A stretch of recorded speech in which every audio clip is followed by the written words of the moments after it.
গতকাল অর্থাৎ বুধবার আনুমানিক রাত্রি ৮টা নাগাদ বিধ্বংসী অগ্নিকাণ্ডের ঘটনা পানাগড়ের পুরনো গাড়ি কেনাবেচার বাজারে। ঘটনাটি প্রথমে স্থানীয় লোকেদের নজরে আসতেই তারা খবর দেয় দমকল অফিসে।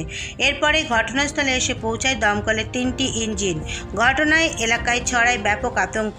স্থানীয় লোকেদের সূত্র থেকে জানা যায়, গতকাল বুধবার রাতের দিকে পানাগড়ে থাকা পুরাতন গাড়ি কেনাবেচার বাজারের একটি গোডাউনের ভেতর থেকে আগুনের লেলিহান শিখা দেখতে পান স্থানীয় লোকেরা। পাশাপাশি তারা লক্ষ্য করেন গোটা এলাকাটি কালো ধোঁয়ায় ভরে গেছে। সময় নষ্ট না করে তারা সঙ্গে সঙ্গে দমকলকে ফোন করে বিষয়টি জানান। ঘটনাস্থলে ছুটে আসে দমকলের 3টি ইঞ্জিন। শুরু হয় আগুন নেভানোর কাজ। তবে সেই সময় আগুনের লেলিহান শিখা এতটাই তীব্র ছিল যে আগুন নেভাতে যথারীতি হিমশিম খেতে হয় উপস্থিত দমকল কর্মীদের। আর এই আগুন লাগার ঘটনা জানাজানি হতেই এলাকায় ছড়িয়ে পড়ে আতঙ্ক। দমকল কর্মীদের বেশ কিছু সময়ের চেষ্টার পরেই আগুন নিয়ন্ত্রণে আসে, তবে ক্ষয়ক্ষতির পরিমাণ জানা যায়নি। দমকল কর্মীদের প্রাথমিক অনুমান, কোনো ধরনের শর্ট সার্কিট থেকে এই অগ্নিকাণ্ডের ঘটনা ঘটে থাকতে পারে। এটা আমরা এখানে ছিলাম রাত্রিবেলা, তো যাচ্ছিলাম বাড়ি দেখলাম এখানে শর্ট সার্কিট হয়েছে। শর্ট সার্কিট জন্য মানে আগুন ধরেছে। আগুন ধরে মানে একটু একটু করে বেশি লাগলে আমরা দেখলাম কি ভালো করে আগুনটা লেগে গেছে। তারপরে আমরা ফায়ার ব্রিগেডকে ফোন করলাম। ফায়ার ব্রিগেড ফোন করে তারপরে দুটো গাড়ি ফায়ার ব্রিগেডে এসেছে। আগুনটা এখনে চলছে কাজটা, এখন মানে আগুনটা বন্ধ হয়নি। আগুনটা মোটামুটি ওই 8:30টার মধ্যে আগুন লেগেছে, মানে পুরো একদম পুরো খাক হয়ে গেছে। কি লোড ছিল? এটা কাঠের গোডাউন ছিল।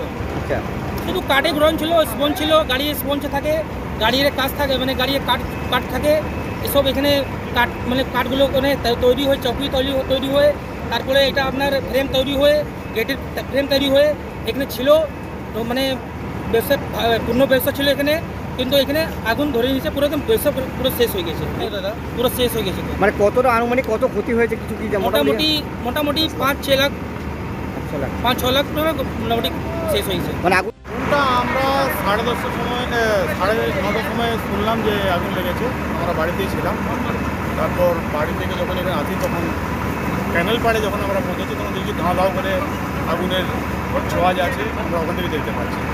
তারপর আমাদেরকে দেখলাম আমাদের সামনে যে আছে ফায়ার ব্রিগেডের গাড়ি যে আছে ক্রস করলো।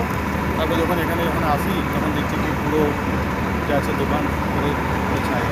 কিসের গোডাউন ছিল এটা?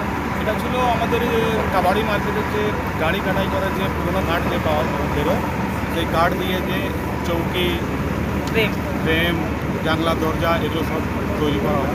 আগুন কীভাবে লেগেছে কি জানতে পারছেন? আগুনটা তো এখানে বুঝতে পারছি না। এখানকার ছেলেরা বলছে যারা এখানে থাকে, ওই পেছন দিক থেকে আগুনটা ধরেছে। আর স্পঞ্জ যেটা থাকে গাড়ির সিটের স্পঞ্জ, ওই স্পঞ্জ ছিল এর ভেতরে। ওইসবের মাধ্যমে হয়তো কী কারণে আগুনটা লাগলো সেটা এখন আমরাও কতটা ক্ষতি হয়েছে? ক্ষতি মোটামুটি 7-8 লাখ টাকার এখানে। আগুন লাগার কারণ বলতে যেটা প্রধানত মনে হচ্ছে এটা শর্ট সার্কিট থেকেই হয়েছে। এখন আপাতত মানে যেটা বোঝা যাচ্ছে, প্রাথমিক পর্যায়ে যেটা বোঝা যাচ্ছে সেটা হচ্ছে শর্ট সার্কিট। মানে কী ক্ষতি হয়েছে? ক্ষতি হয়েছে বলতে দেখুন, এখানে যে পুরনো যে লরির যে সমস্ত ডালা সেই সমস্ত যে কাঠ আছে, সেই কাঠের এখানে বিজনেস ছিল। আর তার সঙ্গে কিছু ওই স্পঞ্জ গাড়ির যে সিট আছে সেসব সিট ছিল আর কি, সেগুলোতেই লেগে গেছে। এখন অবধি কতগুলো ইঞ্জিন এসেছে? ইঞ্জিন এসছে দুটো ইঞ্জিন, মানে অল্টারনেটিভ চলছে? অল্টারনেটিভ দুটোতে চলছে। একটাতে কাজ হয়ে গেছে আর একটা কাজ শুরু হয়েছে। আগুন কি নিয়ন্ত্রণে? আগুন নিয়ন্ত্রণ। মানে কতক্ষণ সময় লাগলো প্রায় আপনার? এবার যেটা চলছে সেটা ধরুন এবার কুলিং চলছে। কুলিংটা একটু সময় লাগবে। বা টোটাল কতক্ষণের মোটামুটি? মোটামুটি আমার তো মোটামুটি ঘন্টা 2-1-এর ব্যাপার আছে, ঠিক আছে। তবে আগুন নিয়ন্ত্রণে কোনো হতাহতের কোনো খবর নেই। কতটা ক্ষয়ক্ষতি হয়েছে স্যার? ক্ষয়ক্ষতি দেখুন, ওটা তো এখন আগুনে পুড়ে গেছে। ওটা এখন মানে এই রাত্রিবেলা হওয়ার মতো অতটা বোঝা যাচ্ছে না। হ্যাঁ, ওটা কী ধরনের মাল ছিল এগুলো পুরোপুরি না জানা পর্যন্ত সঠিকভাবে বলা যাবে। বলছি এলাকাটা হচ্ছে আপনার স্ক্র্যাপের ব্যবসা এবং এখানে দাহ্য পদার্থ মানে নানা রকম থাকতেই পারে। তো সেই বিষয়ে কি রাত্রিবেলা কি আপনাদের গাড়ি এখানে স্টে থাকছে? না, আমরা এখানে আগুন যখন আমরা বুঝবো যে এটা নিয়ন্ত্রণে মানে কুলিং সিস্টেম হয়ে গেছে বা ধোঁয়া সব বন্ধ হয়ে গেছে, তখন আমরা ব্যাক